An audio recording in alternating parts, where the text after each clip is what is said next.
Good morning, friends. I, Dr. Jyoti R. Maheshwari, Assistant Professor, Srimati LRT College of Commerce, Akola, welcomes you in this classroom.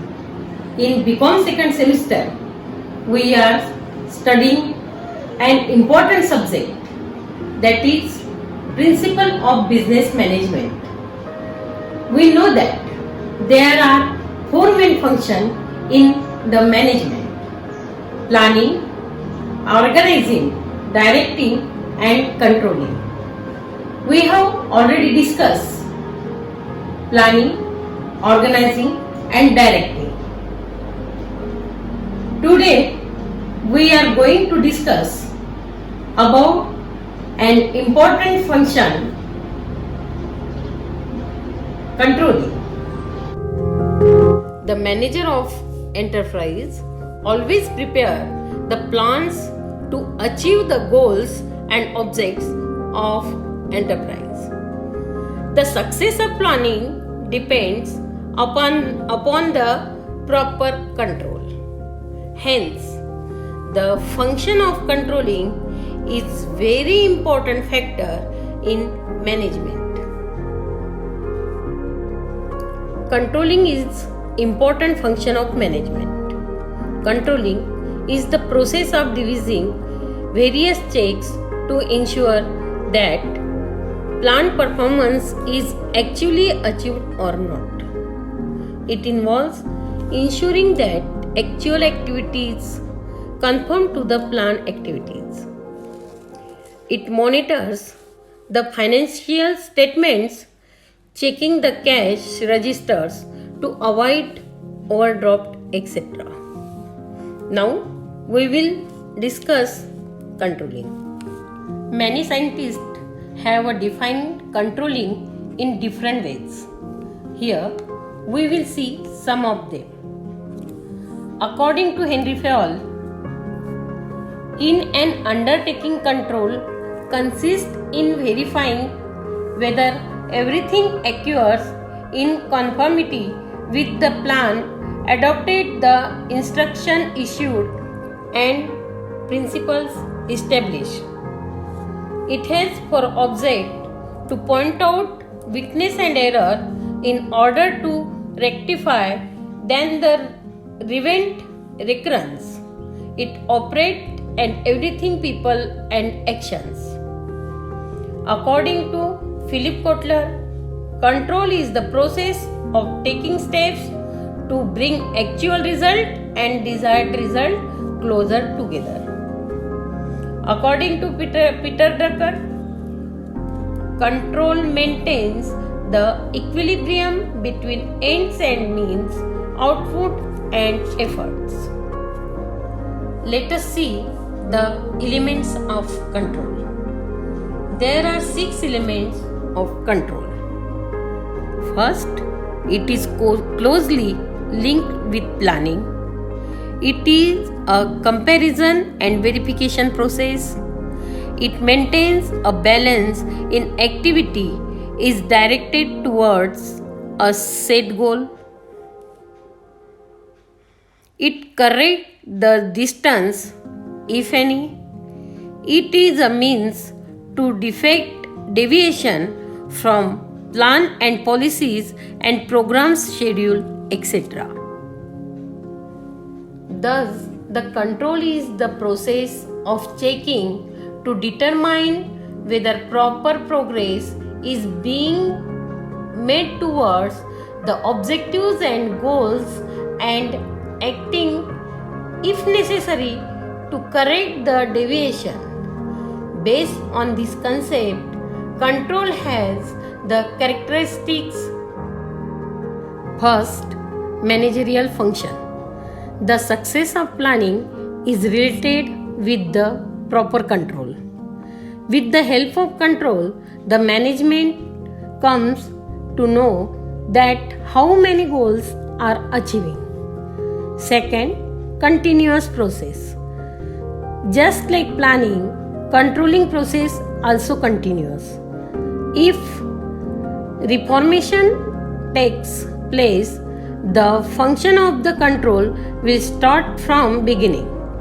So it seems that control is the continuous non-stop process. Dynamic process. The control technique is changed according to the nature of deviation.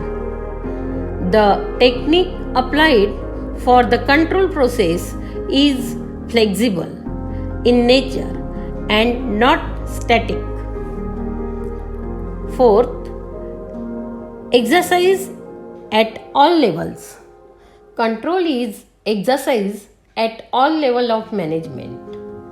The nature, scope, and limit of control exercise by the manager vary according to the level of management.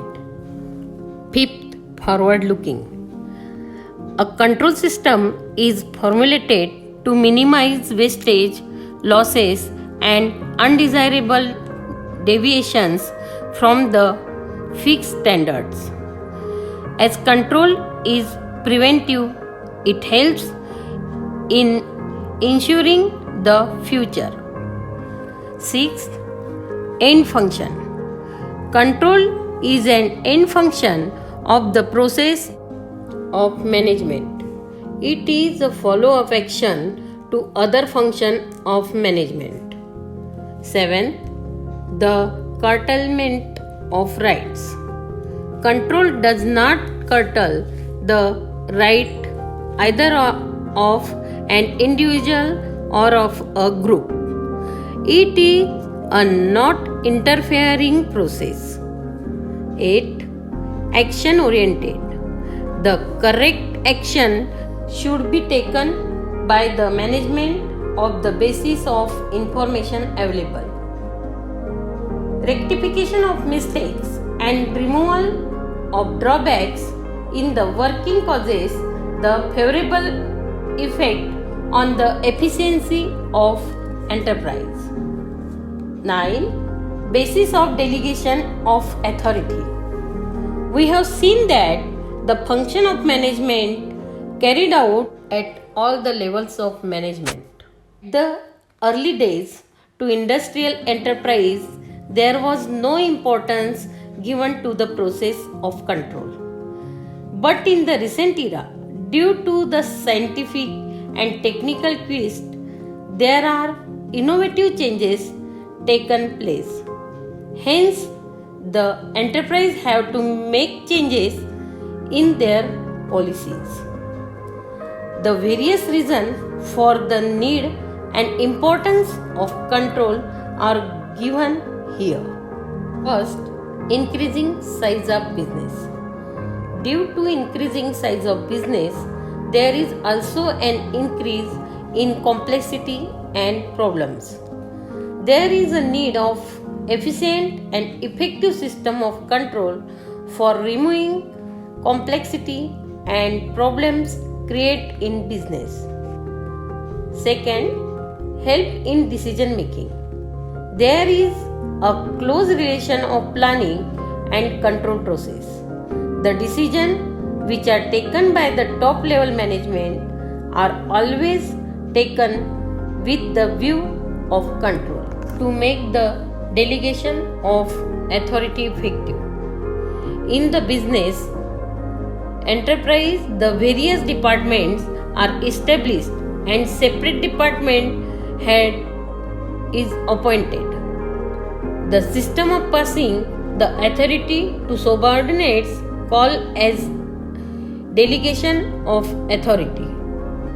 Without the technique of control, the procedure of delegation of authority cannot be effective.